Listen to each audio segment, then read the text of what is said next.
Hello everyone, Stephen Burns here. I'm back to bring you another tutorial to inspire you to join me at the California Photo Festival, October 7th through 11th, and to join in my series on compositing. But today's tip is about using photographs that are similar in lighting as well as texture to have a nice seamless blend together. Let's go at it, and I'm going to target my move tool, and the idea here is I want to replace this top portion with something more interesting.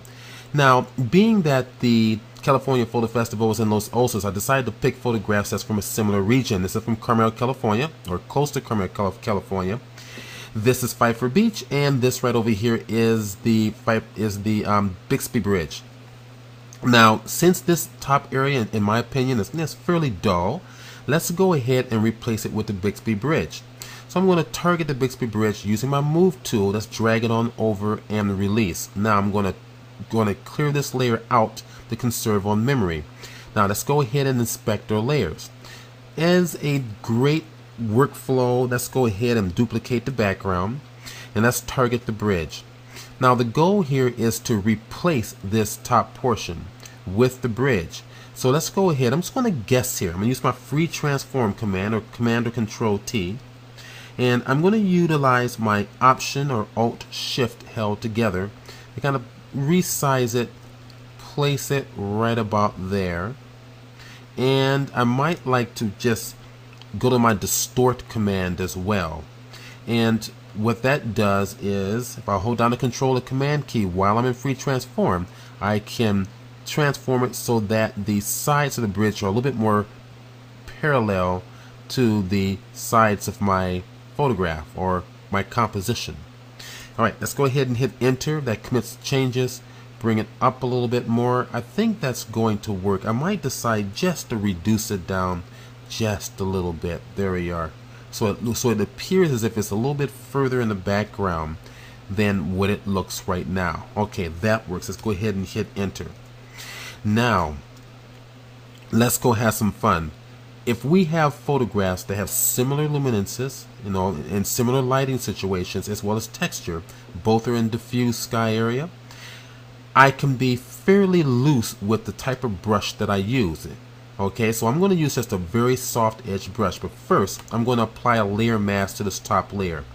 Once that's there, hit the B key for the brush, and I can resize my brush accordingly. So on the PC, Alt right click, drag left to right, and up and down, soft and hard. If you're on a Macintosh, it's going to be your Control and Command, actually not Command, but Control and Option held down together, and left click, drag left to right, up and down for softness and hardness. So let's blend these together. Using black, I'm going to paint on my mask to take away this texture here. And to help me to work a little bit more effectively, I'm at the Tab key on the keyboard so I can make all my tools go away and zoom in close so they don't get in the way. I'm going to just start to blend in. Now you see, because the lighting situation is very similar, and because the texture is also very similar, I can use a very loose, soft edge brush. The brush doesn't have to be absolutely precise. Okay, there we are. So I think I'm going to bring in a little bit of the stone coming up the side here. There we are. That gives it a little bit more of a foreground effect here. There we are. So I'm going to fill that in pretty nice. Pull this on through. And see how easy that is? So similar colors and luminances, or similar lighting situation. How about this bridge reflecting in the water in here? Alright, hit the Tab key, bring all my tools back so that I can target the bridge layer, Command J to duplicate it. Now I want a inverse, well, let's put it this way, a mirror of my bridge here. So Control or Command T, pull it down underneath it. Let's set it in the water. I'm going to mirror it the best that I can. Hit enter to commit my changes. Now target the mask because I want everything to go away. The foreground color is black, so Option or Alt, backspace or delete. Now make sure I'm painting with white. Hit the tab. Let's get in close. And if I get in close, what I can do is I can gently just brush in some of the reflection. So it might be a little stronger here, but less strong as you get closer to the edge. And a little bit more right in there. There we are. So you may not see it as well in the ripple area. I'm going to honor that concept. Maybe a little bit more here. Now let's go ahead and bring it down. There's our bridge. And I just might bring them a little bit more right over in here. There we are. So, not bad. So the whole point here of our little tip today is, if you decide to start creating composites, think about your lighting situation.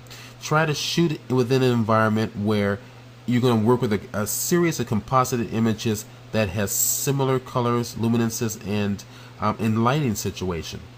Alright, so let's go to my website very quickly. Make sure that you go to chromeillusion.com and take a look at who I am. Here's more free tutorials right on the front page. New video here. Take a look at my artwork as well, and this time we'll go over to Gallery 5 and to share with you what I do with Photoshop. All this is done with Photoshop, and it's a combination of photo compositing, painting, sometimes 3D. Okay, let's go back to the front page here. Make sure you check out some of my books and DVDs. I'm also the author of the Photoshop Trickery and Effects series. Check out my DVDs here, and these are through Photoshop Cafe. My brand new one is out. It will be out in time for Photoshop World, coming up pretty soon, of 2013 in Las Vegas. So as soon as I get the imagery back from the publisher, I will have that posted up ASAP. Alright, so again, I'm looking forward to seeing you at the California Photo Festival, and you can access that information right from the home page as well. And if you target the California Photo Festival link, you get to see all of the classes that I'm doing, and you will also notice, in addition to the top 10 things you should know about Photoshop, we have a whole series of shoot to composite. All for texture, shoot to composite to blend in artistic elements with subject and texture. We have Lightroom versus Photoshop. Of course, I'll be giving you a nice strong workflow for Lightroom versus Photoshop. And also I have a little special one right down over here. Review, discuss, and enhance, which has to do with me choosing the artwork of students and sharing with you intermediate and advanced ways to enhance it, but from a artistic point of view, so that your work becomes much more expressive. It says something, it speaks to the viewer. Alright, so I enjoyed preparing this tutorial for you. Look forward to seeing you at the California Photo Festival. Always check back at my website.